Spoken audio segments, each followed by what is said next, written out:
9 दिसंबर को अंबिकापुर के राजीव भवन कांग्रेस संगठन की बैठक आयोजित की गई थी। इस बैठक में ब्लॉक स्तर से लेकर जिला स्तर के कांग्रेस के पदाधिकारी एवं कार्यकर्ताओं की मौजूदगी में नगरीय निकाय चुनाव और ग्राम पंचायत चुनाव को लेकर चर्चा की गई।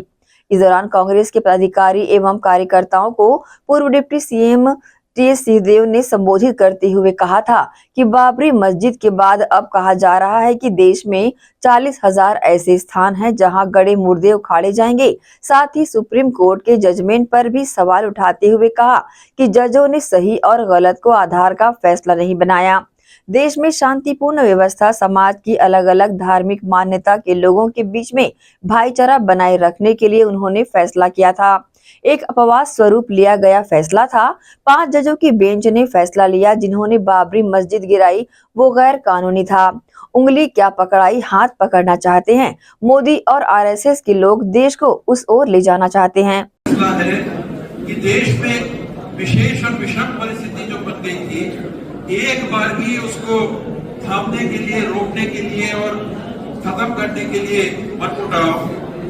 5 जज के बेंच ने ये फैसला किया, सारे देश में विद्यमान नियम और कानून के खिलाफ जितने संविधान के प्रावधान हैं, जितने कानून हैं, उसके खिलाफ कि जमीन का मालिक कौन है वास्तव में, उस पर चर्चा ही नहीं, फलाना क्या है उस पर चर्चा ही नहीं। बस ये निर्णय लिया गया कि इसको ऐसा करने के लिए ये फैसला सुना दिया जाता है ताकि आगे के लिए बात को अब नहीं खोला जाएगा और अमन चैन देश में बना रहे। एक बाबरी मस्जिद के बाद आज 40,000 स्थान कहा जा रहा है कि देश में ऐसे हैं जहां गड़े मुर्दे उखाड़े जा सकते हैं। एक बाबरी मस्जिद पे सुप्रीम कोर्ट के जजेस ने क्यों ऐसा फैसला लिया जिसमें उन्होंने सही और गलत को आधार फैसला का नहीं बनाया और देश में शांतिपूर्ण व्यवस्था, समाज के अलग अलग धार्मिक मान्यता के लोगों के बीच में भाईचारा बनाए रखने के लिए उन्होंने फैसला किया। केवल एक अपवाद के रूप में, और ये कहते हुए कि ये अपवाद है, ये कहते हुए कि जिन्होंने ये बाबरी मस्जिद का ढांचा गिराया उन्होंने गैर कानूनी काम किया, ये कहते हुए उन्होंने वो फैसला दिया कि एक बार ही रहे होगा देश में, और उसमें से एक और क्यों नहीं, एक और क्यों नहीं, एक और क्यों नहीं। उंगली क्या पकड़ाई पूरी बाहें ये मोदी और इनके साथ वाले आरएसएस वाले देश को खींच के ले जाना चाहते हैं। इन परिस्थितियों में 12 तारीख का जो फैसला है ये आपको और देश को बता देगा कि अब आने वाला समय, अब हमारा भविष्य क्या होने वाला।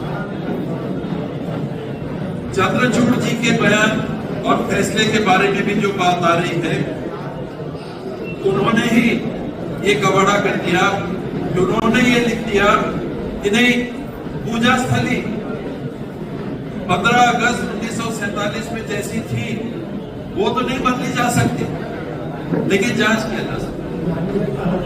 आप पता कर सकते हो, जानकारी ले, बदली नहीं जा सकती, लेकिन आप पता कर सकते हो। उसमें भी लोगों का कहना है कि उस फैसले में ये नहीं लिखा है।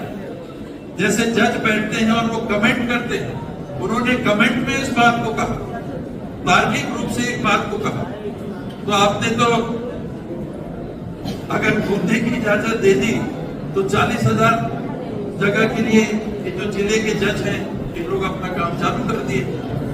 कहीं ना कहीं तो संघी लोग पहुंच गए हैं ना, कई जगह संघी लोग पहुंच गए, आर्मी से लेके पटवारी तक ये सब पहुंचे हुए, जुडिशरी में पहुंचे हुए, एग्जीक्यूटिव में पहुंचे हुए, काम धंधे में तो है ही है, नेतागिरी में तो है ही है, लेकिन जहां जहां वो है वहां पर से इस प्रकार का